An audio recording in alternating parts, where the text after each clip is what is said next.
Welcome to Chord-O-Coaching, the series where you get to come along for the ride for a magic coaching session. I'm joined once again by Nathan. Nathan, how's it going? How was your weekend drafts this week? It's been really fun. I've really enjoyed this format. I think there's a lot of really cool stuff to explore, and in doing so, there's a lot of weird directions that I've gone during the draft and really struggled. I think I took everybody's message to heart for the first bit and was taking every saga that I could. Nice. I ended up with a lot of like green mishmash decks that I don't know that I probably built them correctly, but I had a draft, that we're going to go through today that I struggled with, and I think you'll see why as we go through. Yeah, for sure. What's interesting is since the last time we met, which was about a week ago, I think the format's had already its first kind of big shift. Where week one, even in the draft that we did last week, it was all, green decks were fairly open. The green decks, I was of the opinion that they're the best thing to do. People were passing sagas left, right, and center.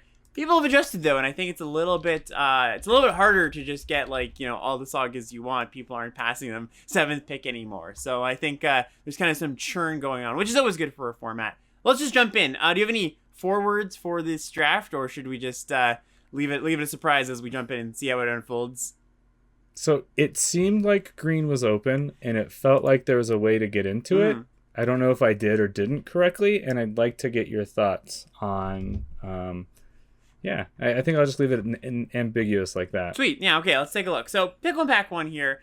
We've got, a reasonable number of options here. What are your thoughts here? So, I really was landing on Virus Beetle from the get-go, but I was also looking at the Ghost Shintai of Hidden Cruelty or the Kami's Flare. Mm-hmm. Given what we talked about last time, I was trying to stay away from red. And given your podcast, which I'd listen to, plug, I was trying to stay away from it. And then I had actually done a sealed with Ghost Shintai in it, and it didn't seem that great. I even had 2 of them, and I was like 4 mana for a 2/2 Death Touch that maybe sometimes killed something, just didn't work great for me, so I just went with the simple Virus Beetle. Yeah, no, I am 100% on board with this pick, and I'm also 100% on board with what, your thoughts on Ghost Shintai. I think Ghost Shintai is fine, the black Ghost Shintai. It is clunky though. I'm sure you felt, right? It's just like, it comes down. It's really 5 mana before it gets its true effect. It's not a card that I'm looking to first pick really ever. It maybe somewhere in the mid pack or later half of the pack. But Virus Beetle on the other hand, oh boy, am I willing to first pick. It's so funny. I don't think we've ever had a Ravenous Rats, which is what this kind of effect is, be this good. But it's just so good. I think maybe we talked about it a little bit last time, but for those who maybe didn't catch it, Virus Beetle just does everything in this format. It's this like snowballing piece of material that comes down and makes your opponent discard a card. Like that's kind of what you want to do every turn of the game. Play something that has an effect that makes your opponent, discard a card or sacrifice a creature, or sagas do that naturally, but cards like Virus Beetle or Spirited Companion, the white version of this that draws a card, you really just want to be every single card you have just kind of snowballing the game. Virus Beetle does that perfectly while working with sacrifice synergies, while working with ninja synergies.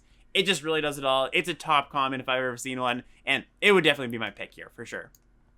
It's funny we didn't even talk about the rare. I mean, I just didn't think the rare was even viable. No, it's this weird 3-color aggro card. Like it's got the problem of belonging to ostensibly the red-white deck, which is not particularly good. Second, it's got this weird problem of being like a 3-color aggro card, which is just a recipe for disaster. So yeah, that's one of the best stuff for the commander players, I think. Worth noting too, actually, we mentioned these, the Kami Flare, and there's the Voltage Surge. I actually think the card, well, I'll have to have you guess. What do you think the card I would take after Virus Beetle would be? Oh, I have no idea. If I had to venture a guess, either Searchlight Companion or Befriending the Moths. Then you got it. It's Searchlight. Yeah, Searchlight's great. It's just, it's very similar to Virus Beetle. Doesn't quite feel the same as, but it is somewhere in that neighborhood of like, this is a card that comes down, it generates a resource, generates material to sacrifice, or, pick this up with a ninja is great. There's a lot of X-ones in this format, so you've got this, like, flyer that pings in, and you've got a 1/1 companion along with it. So, yeah, just a really solid card in the format, and gets better with synergy. So, they agree on that first one, and we'll see. We'll go out for a second pick here. All right. Well, before we jump to the next one, you and I talked about this before the show. I've faced against the walking skyscraper before, and like it's a house when it hits the board, but I've never cast it. Like, what are your thoughts on that? Yeah, I found this card to be pretty clunky. Basically, there's not that many good ways to modify creatures. Like, to modify creatures, you need to put, cards with counters in your deck, which, there's a few good ones that naturally get counters, like the Jukai Preserver and the Iron Apprentice, the 1 mana 1/1, and the 4 mana green creature. But a lot of the other ones, like, modified, reconfigure creatures do the job, but those aren't, there's none of them, there's only a few really good reconfigure cards, so you're not often putting those in your deck.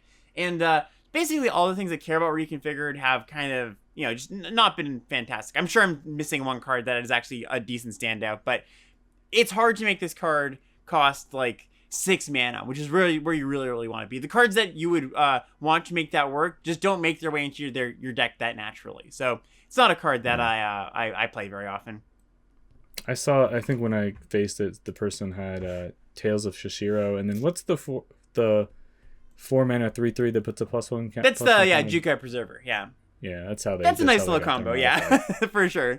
All right, let's move into this pack here. So some options. What do you like in this pack? So again, going back on my previous experience with cards, early in the format I tried to play the Leech Gauntlet. Mm-hmm. I found the reconfigure cost a little clunky, and I never really ended up doing it that much. So I kind of wrote that one off. Trying to stay away from red as per my coach's advice. Yeah. So that I was looking really at 2 cards, the Moonsnare Specialist or the Network Disruptor. And I was like, well, if I want to go blue-black, ninjas is the way to go, and, early evasion is the way to go. So I took the Network Disruptor. Yep, I would give you a thumbs up on that one as well. I can agree on that one too. Network Disruptor is the best card in this pack. Moonsnare Specialist, very close, for sure. But with Virus Beetle, that pushes me towards wanting ninjas. So like that also, makes me a little bit enticed by this. I do think Network Disruptor is a slightly better earlier pick, just because it's a really, really good enabler. And I definitely echo your thoughts on Leech Gauntlet. It's a fine card. 2 mana 2/2 lifelink can never be, bad. 2 mana 2/2 lifelink with types as well, with equipment, artifact, right? That matters a lot too. But it definitely is not, it's not a batter skull by any means. It is, it's just a fine card. So I agree with that. And we'll move on from there. I've never seen that Smelter on the board against me or anything. Oh, well, consider yourself lucky, because it's actually one of the pretty good red cards. This card. Oh, is it? Okay. Yeah, this card can really, really do some stuff with the, the Experimental Synthesizer, the 1 mana red artifact. If you get that going, or just like anything that generates fodder, it's a really scary card. So one of the few cards that would pull me into red. All right. Got it. That's good to know. We move on to pick 3 here. So pick 3, maybe throw a wrench in our plan. Let's see what's going on here. No wrenches. Yeah. I just stuck with the blue-black. I took the Network Disruptor again. Yep, I would do the same here too. I think Boseiju is a pretty good card. This is the best of the cycle, I believe, of these rare lands that have spell effects. I like the Boseiju quite a bit, but I would just follow up with the Network Disruptor here for sure. All right, now here's the first wrench in the plan. All right, here's the wrench in the plan. We get to pick 4 here. What do we see? And I saw that Boseiju is still there. Yeah. And I think that's a good card. And from what 17 Land says, it's a good card. And nothing else really here was like really lining up with my blue-black, so I took that. 17 Land says it's a fantastic card, and so does Alex. So yeah, I think you should definitely take that here. There's just nothing else you want here. Like, all these blue cards are not particularly good. The second best card in this pack is like Selfless Samurai, which is a good card. Iron Apprentice is totally passable too, but you're just gonna take the Boseiju here. You're not tied into any colors at all. There's a little slight tension where you're like, okay, you're green going big versus Network Disruptor tempo stuff. Sometimes there's a bit of a clash there, but you just can't pass the Boseiju. It's just way too good. Yeah. Okay. Yeah. That's what I was running into. I'm like, oh, I'm blue-black, aggressive ninjas thinking, and then we have this complete other side of the table here. So we're 4 for 4 so far, right? On agrees. I think that's a first, right? Yeah. Or pretty good so far. Yeah. What do we like? I don't think we're gonna stay there the whole time. Maybe even diverge here. So I don't see any really good blue or black cards here, in my opinion. So I was really looking at the green cards again, and it came down for me between the Harmonious Emergence or the Master's Rebuke, and I just took the Master's Rebuke. I was like, removal, let's go with that. I think you could give me like 7 or 8 different green commons in this pack along with these, and you pick one, and I'd be like, you know what, Nathan, that's a pretty decent card to take here, because all the green commons, they're pretty good, but they're all pretty flat in power level. You could take this, you could honestly even take Bamboo Grove Archer. It's a really nice hedge versus like the Ninja deck, right? Especially the green decks have some trouble dealing with the Ninja deck, and Master's Rebuke, while an okay way of dealing with the ninjas, is a bit can be a bit inefficient, clunky, whereas this just comes down and it just blocks all their stuff essentially. So yeah, any of these 3 cards would be fine after Boseiju. Worth noting, I think that I often don't want to take green cards, green commons in this format before I've taken good green uncommons or rares. I find a lot of times you can get into this trap where like all the green commons are good, so I'm just going to take them, and you see them kind of late, but there's, of course you're going to see them late because there's so many good green commons, and you're just like, well, I'm in this deck with a bunch of pretty good green commons, but nothing that exciting. With Boseiju in the pile, I'm just happy that, I'm happy to take that there for sure. Also, worth noting, Kamano faces Kakazan. That's another one of the few red cards that actually does pull me in. Not that we would take it here, but just worth noting, I think. Okay. Yeah. What would Alex have taken? In this pack, yeah, I would just take the Rebuke. I think it's fine to just lock in a removal spell. Removal spells are not the most impressive they've ever been in this format, but at the same time, I'm fine just taking one out of this pack where I don't think too much stands out. Got it. All right, moving on. I need to know whether I put an agree or disagree. Oh yeah, that's definitely an agree for me. Yeah. Moving on to pick 6. We're right line step here. What's going on here? Yeah, this one I really struggled with. So if I really wanted to stay in the green, there's Azusa, and if I wanted to go ninjas, there's the Moon Circuit Hacker. Yep. I really wasn't sure which way to go. I've liked Azusa, but I haven't been really blown away with it. I mean, I know it's a 2-mana 3/3, but like sometimes I don't have the extra land to play, so like it's kind of just like a undo nothing. There's also the Jukai Preserver, which we talked about before, which I like. This is like, I sat and thought about this, and I think I ended up landing on the Moon Circuit Hacker. Yeah, this could honestly go either way. Like, I think I'm going to agree with the Moon Circuit Hacker, but I would probably also say agree if you took a Suze's, honestly. Like, the thing is, you've got 2 pulls in different directions. You got the double Network Disruptor, which really, really wants Moon Circuit Hacker. That's just such a good 1-2 punch. And you've got Boseiju, Master's Rebuke. Suze's plays really well with Boseiju. Just playing Boseiju on turn 3 is really, really good.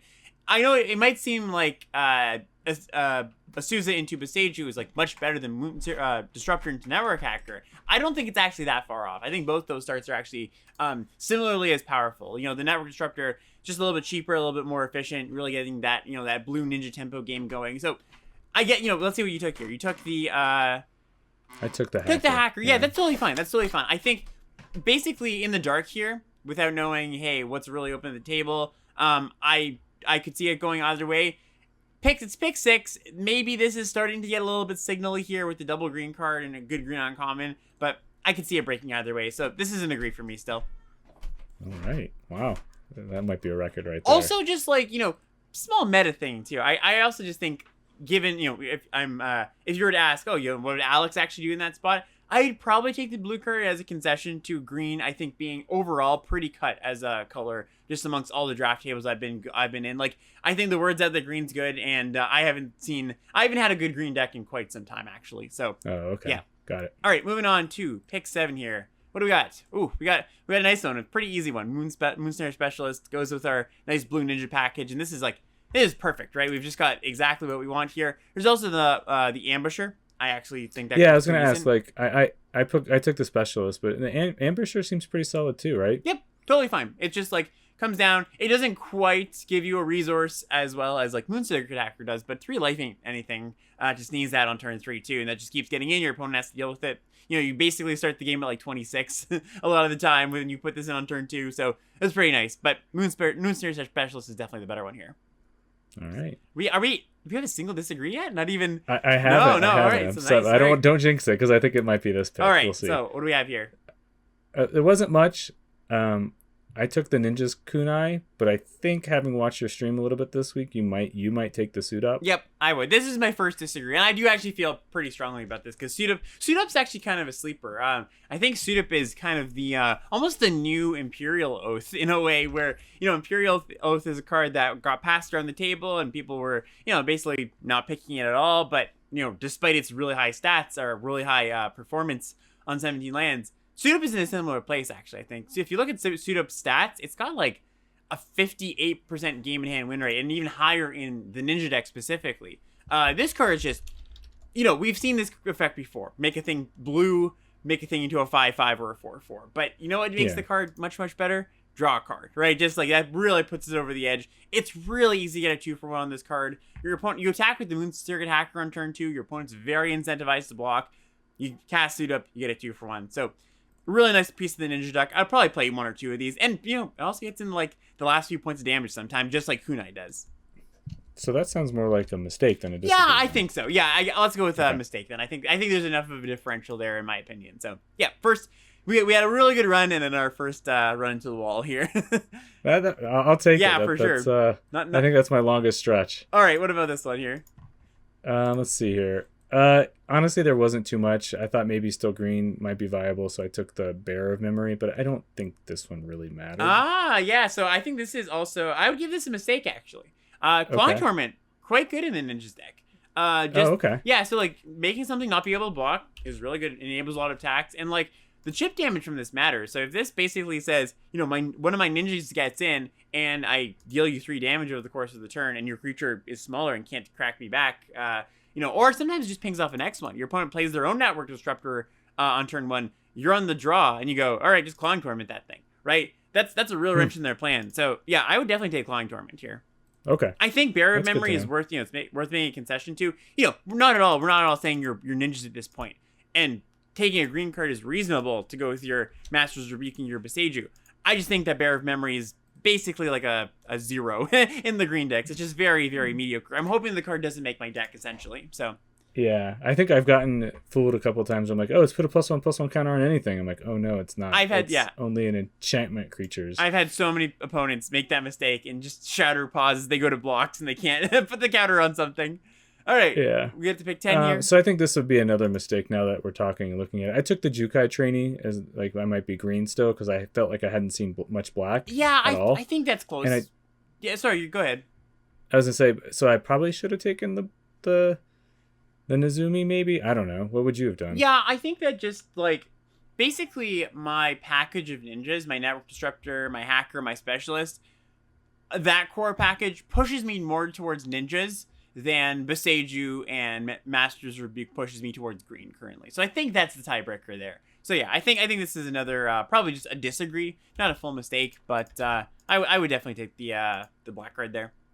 So, a question. I have 0 experience with blue-green ninjas. As I was doing this, I thought that was like a thing. Is blue-green ninjas a thing? Like, sort of. You definitely can have, like, that's the thing. The ninja package can kind of go anywhere. Or you can kind of just put it in your blue-green deck, put it in your red-blue deck sometimes. Their Jukai trainee does play well with ninjas, pretty well with ninjas. But I think that basically the ninja cards play across the board better with the black cards. It's not by a lot, honestly, and you can definitely have a good, if you get Kappa Tech Wreckers, then yes, of course you could have a good blue-green ninja deck. But I think if you're in that space, if I've got that blue package, it does pair better slightly with the black cards. The black cards are just a bit more aggressive. Okay. All right, pick 11 here. Getting to the end of the pack, nothing really matters. I took the bamboo. Yeah, I take the bamboo archer. We get to pick 13 here. Skip some. We get to pick 13 here. Harmonious Emergence is what we take. And 12 was the Heir of the Ancient sure, yeah, Thing, sure, yeah. Doesn't matter too much. Irrelevant. Okay, and the last pick. Yeah, nothing. Okay, so basically, let's just zoom out here. We've got some blue cards and some green cards and a Virus Beetle, right? So, I guess it's this weird spot where we don't have a lot of black cards, but our blue cards play best with our black cards. And green has seemed, honestly, I don't think anything has seemed open at this table. It's just been like, yeah, we've seen some cards here and there. So nothing really to guide us. In the face of nothing to guide us, I think just opening a good rare is what I would probably, enjoy doing. And we do open a pretty good rare here in the Tribute to Hirobi. Do we take it here? We take it. But I actually have a question about it. Yeah. So is it a good rare? I've ran into it a couple of times where I didn't want to ninjutsu it because I didn't want to give my opponent more rats. Or I couldn't cast it because I was low on life and they would just get extra attackers to peck me down. Like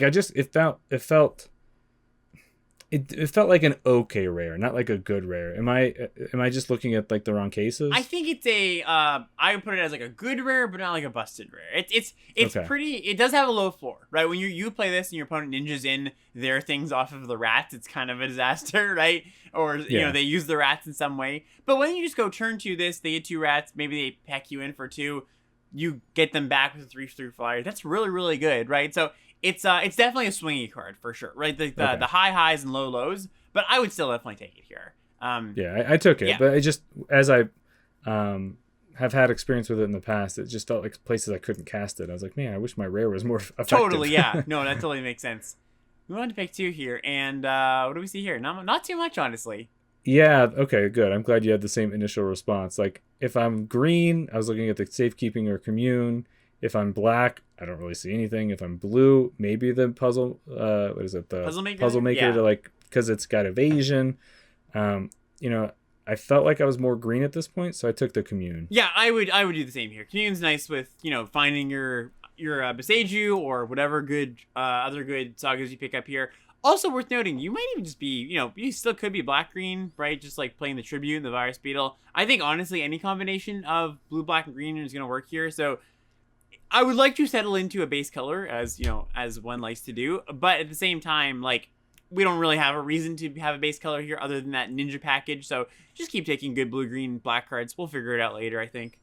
All right. Yeah, and that's kind of what I tried to do here. I took the Prowler. Yep, Prowler's great. With our ninja Prowler's thing. really, really good in the ninja deck, or in even just like black green, right? It's fine anywhere. Like, the thing about the ninjas is they don't need to go in the ninja deck specifically. They're kind of just good in any deck with enter the battlefield effects, right? And any deck can have that. So I agree on the Prowler here. It's a nice little pickup for us. Moving on to pick 4. What do we see? So you can see me over there trying to figure out what the heck I am. Yeah. So I'm scrolling down.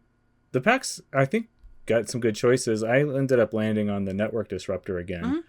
That's what I would do. Just to keep going. Okay. Yeah. I think just building out that ninja package is great. Like, like I said, we're just kind of feeling out the draft. Whatever comes to us. We're pretty open to being whatever. Our cards play fairly well in whatever deck, so we just take that. Moving on to this pack. Let's see here. So this one had a couple cards that I don't have much experience with, and so I wanted to chat through. For sure. One is the one I'm highlighting there, the Unforgiven one. It doesn't seem so great. No. We talked about the modified is tough to do, so I was like, I wasn't sure about that. Then you have the big ninja, the 5/5 fatty ninja. Yeah. And then we have another Mukotai ambusher over there. So I went with the cheaper ambusher, but I really wasn't sure. And there's also the Kami of Terrible Secrets that you're kind of thinking about here too, and that card's pretty good. I was trying to see if I had. I think I was just clicking to see what my artifacts were, and I don't know that I had a ton. You had 3 basically, right? You were like, you had the kunai, the virus beetle. I guess that would be your 3rd. No, that's not true, because the network disruptors are all artifacts too, right? Oh yeah, okay. So I think that's actually would have been my pick there. So let's just go back here. I was thinking the ambusher actually makes sense, but I think given the fact that you've got like a good number of enchantments and a good number of artifacts, this is good. If you got 6 and 6 of each, I found it's just like, this is you're gonna trigger this reasonably often, and when you can trigger it, it's really quite good. So I think I would take the Kami there. So that's a mistake. I think it would make just slightly though. Like, ambusher is a fine card too. It's still gonna be good in your deck, but I would take that. Like a disagree minus or a mistake. Yeah, exactly. I give it a disagree minus. All right, move on to this next pack here, and I'm having trouble getting to this pick because you just slammed the card. You're like, yes, get that in my deck. If we want to just make it easier for you, it's basically Long Reach of Night and nothing else in the back. Well, there is Inquiry's Infiltrator, right? That is a pretty good card in the ninja deck, but you're not going to take the Long Reach of Night. You're not going to take it over Long Reach of Night. So we grab that. I didn't even look at the Inquiry's Infiltrator. That's actually a decent card. Oh, yeah. It's a good enabler. Like, it's not the best enabler. Obviously, you want your 1-mana enablers for the ninja deck, but the thing that this card does well is that, unlike, Network Disruptor, which, has some value in the late game, tapping something down, this can be a real threat in the late game, right? You can just, like, pump it for 3 or 5 sometimes. So, yeah, it's a reasonable card, but nothing. Didn't even think about that. I didn't even know that was a ninja until right now. Well, yeah, now you know. We take a Modern Age. Yep, I agree with that. It's a good 2-drop enabler. We take a Master's Review. So yeah, we're just nothing for the black-blue. So I was like, what if I'm still green? Yeah, exactly. You wouldn't really play Mnemonic Spear in black-blue, or you don't really want to most times. Moving on to the wheel pack here, we get probably take a Shadow Walker, I assume. The fatty ninja. Yep. I like a copy of that. Just fairly fine card. Just beat him for 5. Go to pick 10 here. I think the next one's irrelevant. Yeah, irrelevant it's the picks. One blue card. Let's see, anything in the last packs here that matter? Probably not. No. Actually, can we go to pick 11? Yeah, for sure. Yeah, this pick. I don't know anything about planar incision, and I've seen people use Moonsnare prototype to bounce. So I took the planar incision is like what would you have taken here? I know it's kind of it doesn't matter too much. Like, I think probably the plantar incision, because if you get enough of the like good ETB ninjas, ninjas with good ETBs, it's like a fine protection / retrigger my ETB card, but it's nothing special. So I don't think this pick matters too much. Okay. All right, moving on. Pick 12 brings us. Actually, a decent playable. We got Koi. That's totally fine. I took the short circuit. Oh, interesting. Yeah, I would take Koi here as just like a decent flyer. Short circuit's just kind of not. It's got all the problems that most times these kind of cards have. The negative whatever, or in blue. It's just very unimpactful. At least the white version of this in this set, it locks down abilities. It makes it so they can't crew and stuff. I mean, honestly, this makes it so they can't crew a lot of the time too. But it's just very very clunky, or not even clunky, but just underwhelming, I would say. Okay. Then the next pick's a mistake as well, then, because I thought the Koi was just not great, so I took the Unforgiving one. Well, you're definitely right. Koi's not great. No, I would actually take Unforgiving one here. This is actually right, because you've got Triple Network Disruptor and like Kunai, which is a way that you might once in a while be able to modify something, right? So you've got like, and it's a menace creature, so it's like not that bad ninja. So this is totally fine. Yep. Okay. Yep. Got it. Not a mistake. Okay. We move on to this next pack, and let's just again just focus back in, refocus, or zoom out maybe. What are you thinking about your position as far as colors go? I have no idea still, and I'm like, yeah. I mean, I'm thinking blue black. Obviously, by that pack was very ninjas focused. The first part of the first pack was very ninjas focused, but I was like, but I still got these like green stuff. So you can see I pulled out a lot of what I considered the green noise and said, all right, what am I green really here? And I said Master's Rebuke and Boseiju. Yep. Yeah, this is interesting, this pick here, because now we're faced with like Blossom Prancer versus Moon Circuit Hacker. Essentially, it's kind of like putting us to the test. Is like, all right, which way are we going? I mean, Moon Circuit Hacker is the safe one because you might just be, I think it's pretty likely you're blue at this point. But Blossom Prancer definitely is a step above Moon Circuit Hacker. Is kind of one of the mythic uncommons of this set, right? So I don't know. What did you do here? I took the Hacker. What would Alex have think done? so this is a really tough pick, and like I said, you're definitely taking a bit of a power hit here, but I think a few things here. I don't think green is all that open at the table, so I think you take the Blossom Prancer, you end up with Boseiju and Blossom Prancer and a few Master's Rebukes as your good green cards. Maybe you get past something else, but I think blue's probably more likely, good blue is more likely to come this way than good green in pack 3, but also just, again, like I was saying, it plays so well with your Network Disruptor and Ninja package. Like picking up the Modern Age, picking up the Disruptor, picking up a Moon Snare Specialist. I think that package is better than the two standalone powerful cards you've got. It's very, very close, though. But I would land on the Hacker here. So I do agree with that. Okay. Yeah, I was just worried about playables. Like if I ended up dropping black or blue, then I'm like dropping like whatever that is, 6 or 7 cards, and then replacing it with just a few. Like it just... I was worried about playables even too. Yeah, I think it's definitely, you've kind of maneuvered yourself into a spot where that is a little bit of a concern. At the same time, like I think a whole pack to go, you'll probably be okay. If you have to play kind of like a junky 23rd or another land as your 23rd, not the end of the world. I would just continue taking what I thought was the best card, and I do think this is going to be the best card for your deck, regardless of making playable. Okay, let's see what Alex will pick in the next. All right, let's see. Go to the next pack here. Okay, pretty unexciting pack. What are your thoughts? So this is me not knowing the format as well, I guess, as you. I mean, to me, I was like, wow, green seems good here. You got the tails, you got the fang, the I don't know if the Generous Visitor is a good fit for us in terms of enchantments, but and then I didn't have any experience with this Covert Technician, but like I do have a lot of artifacts that can be plopped into play when she hits. So I ended up taking the Technician. Oh, yeah, sorry. I was thinking, it's so funny. I'm so ninja focused right now. I was like, oh, no really good ninja cards here. So I think this card is highly medium, really. Like, it's just like, You could pick up your Network Disruptor and put it back in, but then often you don't want to do that. You actually want to keep your Network Disruptor in your hand so you can tap something down the next turn, right? So the Virus Beetle is also an yeah, that is too, true. Right? Virus Beetle is pretty cool with that. Yeah, that's actually one of the better things to be doing there. So it's kind of funny. I was saying, your best stuff is the ninja stuff, and I think that is true. But I think I would still take, like, Fang of Shigeki or Generous Visitor. Maybe I would do an enchantment count. If I had, like, 6+ enchantments, I'd take this. If not, just take the Fang of Shigeki here. It plays really well with your Master's Rebuke. And I do think you could still be in that, like, green-blue ninja tempo space. I think here's the takeaway. I've been saying you could be this, you could be this, you could be this. I think as long as you've got that core ninja package, like I was referencing before, you're gonna be fine wherever you end up, right? So I think this doesn't really contribute to that package as much as I would like it to. So as long as you just keep taking good cards, you've got that package already. I think you're going to be okay at the end of the draft, is my thoughts here. So what colors would you be thinking you are now? Let's say you take the generous visitor here. Like, what are you? I think I'm not sure. I think I'm blue, and then I might be black, and I might be green. It really depends what I see later. Is what it comes down to. But the nice thing is you put yourself in that position, right? You put yourself in the position to say, it doesn't really matter what comes to me. Whatever comes to me, you know? You put yourself in that position. No, you did too. You got the blue cards. Yeah, well, I guess what I'm trying to say is, like, I think in my mind here, I'm like, I think green's up. I passed the blossom. Yeah. Like, I'm not really sure. And I think this is where we're going to see the difference between, like, what's below mythic?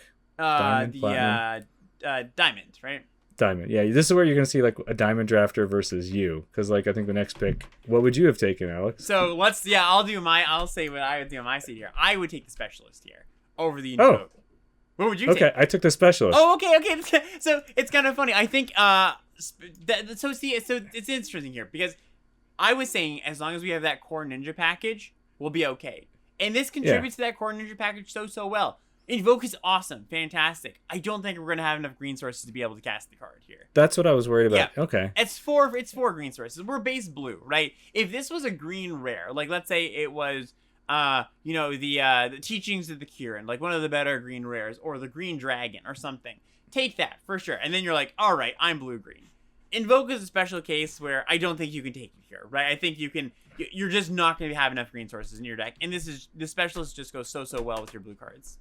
Okay. You know what's really funny, just for the audience at home, you haven't looked at this draft yet, have No, you? I haven't. No. All right, cool. Let's go to the next pick. Okay. I'm excited to see. I'm excited to see what Nathan. So you can see me pulling the green out. I didn't know. I did not guess that was coming. Okay. So Alex, what do you pick here? Oh man, putting us to the test here.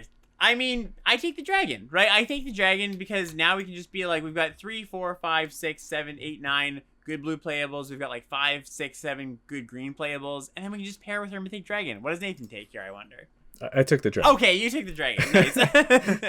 Okay, so then this is the perfect, very poetic, very perfect payoff for what I was talking about here. It doesn't really matter what was open, what was not. I even said I don't think green's going to be that open this pack, and it ended up being open, right?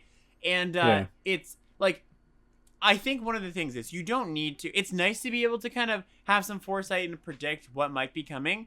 But if you just draft in a way where you have a core of one color, like, this is like the takeaway from almost all our sessions, but I think it's so important. Have a core of that one color. It's so hard to go wrong because you can end up in spots like this where you're like, oh, cool, I didn't know what I was. I got past that awesome dragon. We just take that, Oh, don't worry. I still screw this up. So let's keep going. Let's keep exactly. This is where we separate our skill sets. I always say, you can teach somebody, you can tell somebody the most, drill a theory into their head, but until they actually start to put it into practice, it's just really hard to grasp sometimes. All right. Yeah, I'll point out where I screw up. All right, what do we take here? I took the preserver because I was like, well, green seems viable here. Yep. I think I would probably be locked into green blue at this point, right? I think just like being like, all right, we've got the dragon, we've got a bunch of good green cards. I wouldn't be taking Suit Up here, even though it would be okay. It's just a better card. We go into this pack, and some options. So you can see on the right, I still wasn't sure if I was green, blue, or black. I pulled the green out and said, what does this black-blue look like? And I took the ninja. Yeah, I think I would just take Kunai there as just like a fine removal spell in your blue-green deck when you're a little bit short on interaction. I think I would be locked in. Like, as much as I often say I don't get locked in until like the very end of the draft, I think we're close enough to the very end of the draft. Definitely think the draft. That I think the green is enough of a pull, essentially. I would agree. I agree with that, Moonfolk. Here... What do we take? Oh, it's interesting because now the green cards are on the board. Are we now considering going back to blue-black? That's where I think I screwed up. I stayed blue-black. Interesting. Wow. Okay. So let's take a look. So I don't think the last picks are going to matter too much, but it's interesting to have the conversation after we after we because you finish end the up deck with build here. yeah. All right, take a few cards that don't matter too much. We do get an ambusher this last pick here, so that's kind of nice. And or one of the last picks, anyways. Take a infiltrator. Yep, take an infiltrator. Well, let's look at this final build. So, yeah, we end up blue-black. So, it's interesting. So, what, from your perspective here, what are your pulls into black? Well, if I'm going to be completely honest, I never got to play ninjas, so this was like my first ninja deck. So I was like, oh, I want to be ninjas. But I think for me, I felt like I had a lot of good black ninjas that went well with my network disruptors. I felt like if I didn't play black, then I didn't need the network disruptors because there's nothing really like, I don't want to drop a network disruptor and then a bearer of memory or whatever. Like they didn't seem like they went together. So this felt like the most synergistic deck versus playing the most powerful cards deck. I think in general, just a general limited tip, play your most powerful cards over your most synergistic cards. I think it's easy to fall into the trap of being like, oh, these cards work so well together. And sometimes that is the tiebreaker where you're like, oh, I got some powerful cards here, some powerful cards there. Synergy pushes it over the edge. Raw power is often gonna win out over synergy. So just like, you know, I don't want that to be like a totally broad rule that you apply always. But I think in this case where you got a Mythic Dragon and you got Maseju Root to Skyward, which is basically a rare level card, I think you should just play the green here, especially because it offers you 2 Master's Rebukes. That's, you know, 2 pretty decent interaction spells. You're right that I think that Network Disruptor plays worse with the green cards than it does with the black cards, but I'm going to go back to that ninja package. As long as you have that core ninja package, these disruptors are still going to be good, and you've got the 2 hackers and you've got the 2 specialists. Disruptor is still going to be just fine. Yeah, that's what I wanted to clarify then. For you, the core network package is the mono blue network ninja package. Yes, here. exactly. It's 4 cards. And you've got them all. It's Disruptor, Hacker, Specialist, Modern Age. Okay. Yeah, and that's just it's funny enough. Those are the top blue comments. So yeah, interesting. Really, actually, kind of I think diverge from some of our normal drafts to go through that I think have kind of a familiar cadence. This one was very to the bitter end. Tough one for me as I went through it. Yeah, obviously. yeah, really, really tough. So I think let's just do some takeaways here, right? I think the big one that I mentioned, when in doubt, power over synergy, right? Like limited decks just aren't consistent enough to make the synergies consistently worth it, right? You're gonna gain a lot more equity the time you draw your Mythic Dragon and your Beseiju than the times that you draw, your Network Disruptor plus your Ninja, which is cool, your 4-mana Ninja. That's cool, but like, would you not rather replace this Ambusher with a Kuro in your hand? I think you would. Yeah, I mean, having the ability to go back and look at this draft, obviously I'd swap all the black for the green that we saw that we ended up having to skip.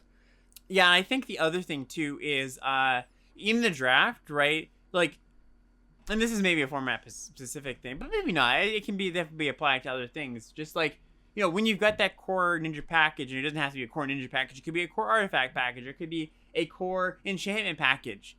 That kind of gives you a bit of leeway to branch into just taking the more powerful cards. Because there is a risk of just being like, I'm just a pile of cards, they're good cards, but my deck doesn't really play that well together.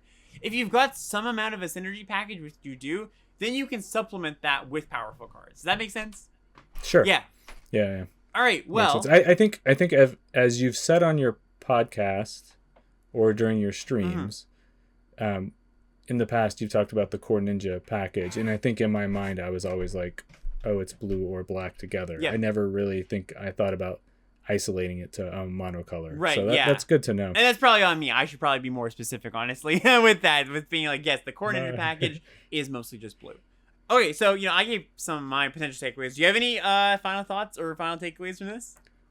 I think, despite not playing the green at the end, making that mistake, I think for me this was a successful draft. Yeah. We ended up with a pretty good playable deck.